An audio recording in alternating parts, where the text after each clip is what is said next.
Welcome into Steelers Talk. I'm your host, Jack Sperry, and on today's show, we're going to be talking about ESPN NFL Draft Insider and analyst Mel Kiper Jr.'s updated list of the top 10 Round 1 draft targets for the Pittsburgh Steelers. He just updated his big board earlier this week, so we're going to get you guys the latest top 10 from Mr. Kiper here today. But before we get into the content, make sure you guys click that subscribe button because we have in-depth draft content for the Pittsburgh Steelers pretty much every single day leading up to the NFL Draft, of course, being held in Pittsburgh this year. So if you guys want in-depth prospect analysis on all the top guys the Steelers are looking at, positional rankings at all the top positions of need, Day 1, Day 2, and Day 3 draft targets at all of those positions. Also, pre-draft visit trackers for the Senior Bowl, for the Combine, and for top 30 visits. Then we get to 7-round mock drafts every single week on this channel. It's all 100% free, guys. You're not going to get more NFL draft content anywhere else here on YouTube when it comes to the Pittsburgh Steelers. So make sure you guys click that subscribe button if you haven't already. All right, now let's get into some team needs for the Pittsburgh Steelers here, at least according to me, based on the outlook of the roster. What does the Steelers need to do to build this roster for 2026? Well, right now, heading into the offseason, I believe there are 5 locked-in needs for starters. You need a quarterback, you need 2 more starting receivers, you need a number 2 starting outside corner, and you need a punter. Then let's get to some potential starter needs, depending on some of the things that could happen based on some decisions that the Steelers make this offseason. You might need a new starting defensive tackle if Cam Hayward retires or gets traded. They might need a new left guard if they don't want to start Broderick Jones or Spencer Anderson. They might need a new number 2 running back if they don't want to elevate Caleb Johnson's role this year, an inside linebacker if they end up moving on from Patrick Queen. And then depending on what they do with Jalen Ramsey, whether they want to play him at safety or nickel moving forward, the other position will be a need for the Pittsburgh Steelers. And then, and then for today's video, these are the positions of focus for Mel Kiper Jr. Quarterback, wide receiver, linebacker, cornerback, defensive tackle, and offensive guard. So those will be the positions that we talk about on today's video. And just so you guys know, the Pittsburgh Steelers draft slot this year, if you didn't already know, is 21st. So once again, we're around this 20th or 21st draft slot like we are every single year. So this is nothing new to Steelers fans. Same exact draft slot as it's been the last several seasons. So what say you guys? Let me know down there in the comment section. What position should be the number 1 priority for the Pittsburgh Steelers to target here in round 1 this year? Let me know what you guys think down there in the comment section. This will be the pinned comment on today's show. So in just a second here, I'm going to tell you about our sponsor today at Ethos. And while I tell you about Ethos today, let me know what you guys think down there in the comment section. And with that, let's have a word from our sponsor today at Ethos. And guys, the summer before I started here at Chat Sports, unfortunately, I lost my late grandfather. And as you tend to do when you lose a loved one, you begin to think about your own mortality and what would happen to the people dependent on you if something were to happen. With today's sponsor, Ethos, your family can be protected. If something were to happen to me, I want the last thing the people I love to worry about is being able to pay the bills, so I trust Ethos to keep them protected. And as you probably already know, however, the process for obtaining life insurance can be super confusing or straight up annoying with how tedious the process can be. That's where our friends at Ethos come in. As of March of 2025, Business Insider named Ethos the number 1 no medical exam instant life insurance provider. Ethos is an online platform that makes getting life insurance fast and easy to protect your family's future in minutes and not months. There's no complicated process, and it's 100% online. There's no medical exam required, and you just answer a few health questions to get a quote in as little as 10 minutes. Protect your family with life insurance from Ethos today. Get your free quote at ethos.com/NFL Daily. That's ethos.com/NFL Daily to get your free quote today. Application times may vary, rates may vary, and a big thank you to Ethos for sponsoring today's edition of Steelers Talk.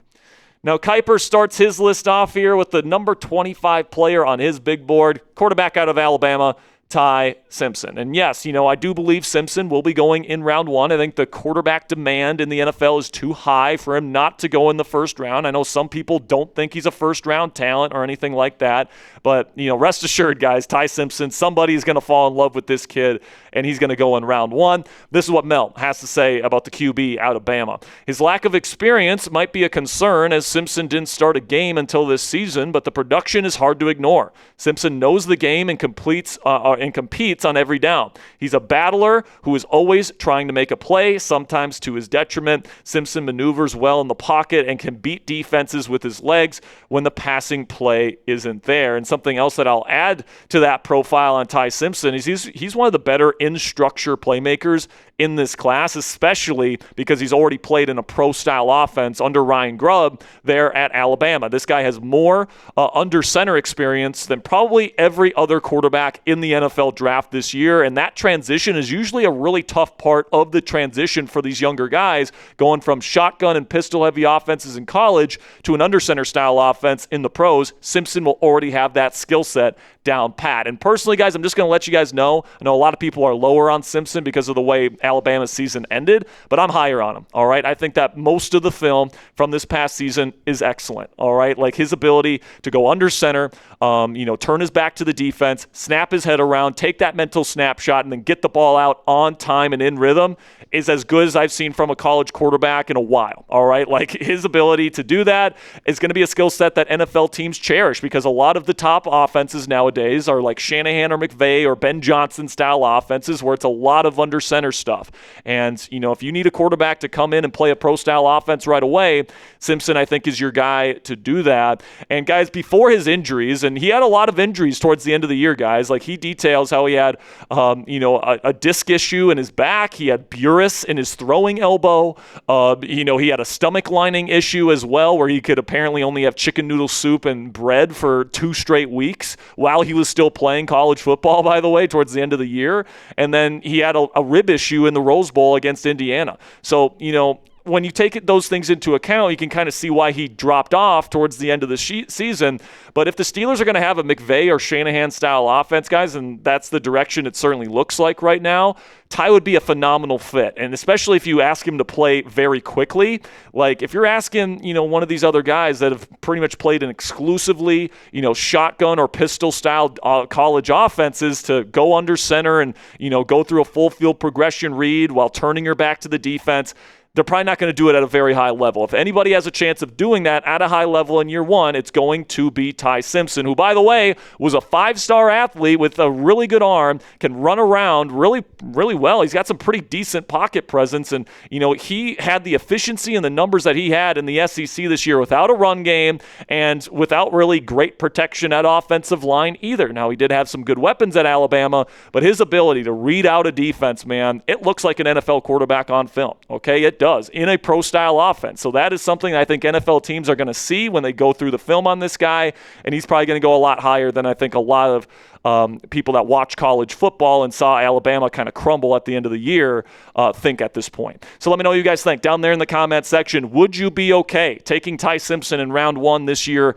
when it comes to the Pittsburgh Steelers? Give me a yes or a no down there in the comment section to let me know what you guys think about the Alabama product. Now we can move on here to the number 9 draft target for Mel Kiper Jr. when it comes to the Pittsburgh Steelers. His number 24 player on his big board, Denzel Boston. And actually, Mel had the Steelers take Denzel Boston in his first mock draft, which released on Tuesday, or actually I think it was Wednesday this week. But Kiper says this about the Washington Husky receiver. Boston has developed into a nuanced route runner who uses his size and physicality to shield defenders from the football. His length and catch radius make life miserable for opposing cornerbacks. And the way Boston quickly finds openings in coverage jumps out on tape, helping him to 14.2 yards per catch on the season. He has Velcro-esque hands, allowing him to go high or low to haul in difficult receptions. And for me, guys, Boston is one of the more complete receivers in this entire class. All right, he's not going to be a guy that necessarily runs away from you, but he's a really nuanced route runner. He can get open.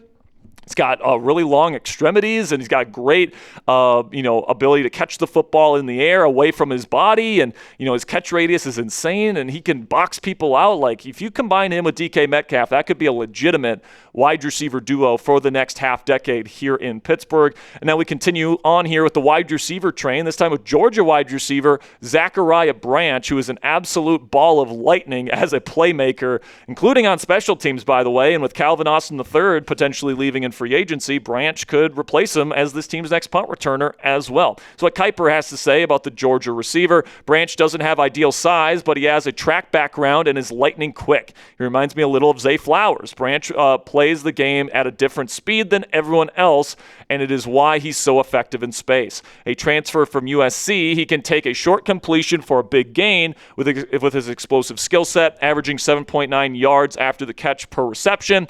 And Branch also is a dynamic returner, which would help his draft stock. And when it comes to a guy like Branch, if you bring back Aaron Rodgers for another year and you have a quarterback in there that's going to want to dump it off and, get guys to, be explosive after the catch, Zachariah Branch is as explosive as it gets when it comes to being out in open space. So if you bring back Aaron Rodgers for another season and you have an opportunity to take Zachariah Branch, this is a guy that could get into some conversations for the Pittsburgh Steelers this year. But then another Georgia Bulldog here on the list, C.J. Allen, the number 22 prospect on Mel Kiper Jr.'s big board here, the linebacker from the Bulldogs. And, Mike Tomlin was definitely a big component of Georgia Bulldogs, but I'm sure Omar Khan is still going to be keeping that love for Athens here in Pittsburgh. And this is what Mel has to say about the excellent linebacker from Georgia. Allen is a 3-down linebacker at the next level because his read and react skills are excellent, and he can make plays in all 3 aspects of the defense. He has the physicality to take on blocks in the run game, and he has the speed to chase down ball carriers once he disengages. He has the burst to blitz and to get to the quarterback too, and he can drop and defend in coverage. I agree with Mel that Allen is one of the more well-rounded linebackers in this class, and this is a tough position to be able to play at a high level on day one. I think that Allen is a bona fide NFL starting linebacker on day one. Certainly think that he's worth a relatively high draft pick. Then we get to the only corner on our list today, which is Mansoor Delane from LSU. Currently the number 20 player on Mel Kiper Jr.'s big board. So let's see what he has to say about the LSU product. I am very impressed with the instincts and savviness Delane shows in coverage. He is a true technician and demonstrated excellent ball skills with 27 pass breakups and 8 interceptions over his 4-year career. He excels in both man and zone coverage, and his 3.3 yards per attempt on throws in his direction was 4th in the nation. Definitely think Delane is a good football player, guys. I'm not sure if the Steelers are going to be looking to get a bona fide starter in round 1, because I think they're probably going to sign a veteran in free agency of some variety to pair with Joey Porter Jr. This might be a position they get later in the draft, but Delane's certainly a good player. Now, before we get into the top 5 draft targets for the Pittsburgh Steelers, according to ESPN's Mel Kiper Jr., make sure you guys click that thumbs up icon if you haven't already, if you are enjoying today's show. We'll try to give you guys in-depth content on the Pittsburgh Steelers every single day, so if you appreciate that, help us out here by clicking that thumbs up icon.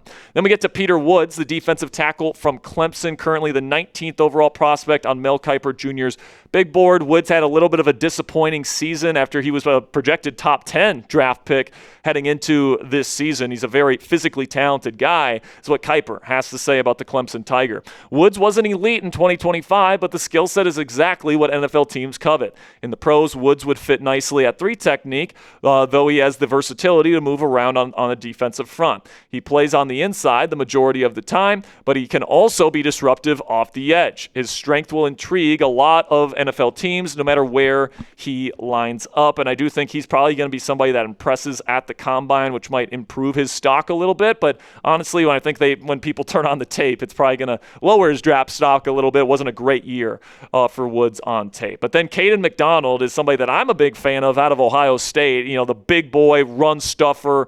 This is exactly the type of thing the Pittsburgh Steelers need, in my opinion. Keanu Benton is not a run stuffer at nose tackle. I think they should move him to either 3 or 5 technique, and McDonald would be a great 1 tech that could jump into this defense immediately and be an impact. This is what Mel has to say about the Ohio State product. The Big Ten Defensive Lineman of the Year had a huge breakout season. Consider that he had 0 starts, 0 sacks, and just 24 tackles over the previous 2 seasons.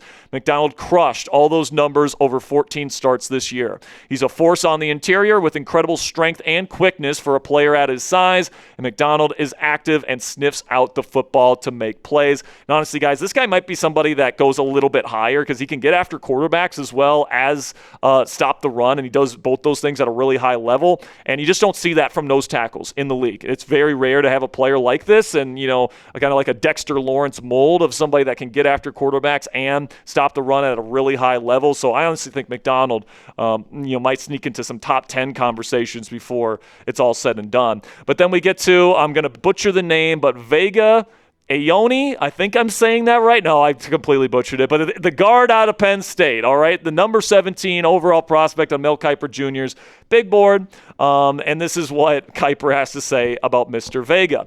I'm not going to say the last name, guys. Drives defensive tackles off the ball and sustains his blocks well. He can get to the second level and torque defenders out of the way, and he's incredibly agile at left guard for his size. I'm not going to say it, had 32 starts and gave up only 2 sacks over that time, both in 2023. And if the Steelers don't want to move Broderick Jones over to left guard and they want somebody for the future there, I could see that being a possibility. But honestly, if they want to get somebody on the offensive line, I think they're going to wait into the later rounds, unlike what they've done in some previous drafts. But then we get to Makai Lemon as the number 2 draft target for the Pittsburgh Steelers, according to Mel Kiper Jr., who says this about the USC wide receiver. This kid is a warrior who plays with passion. I'd want Lemon on my roster. He snatches the ball away from his body in an attacking manner, then runs with a fierce approach after the catch. He is one of my favorite players in the class, and he ranked 3rd in the nation in receiving yards per game.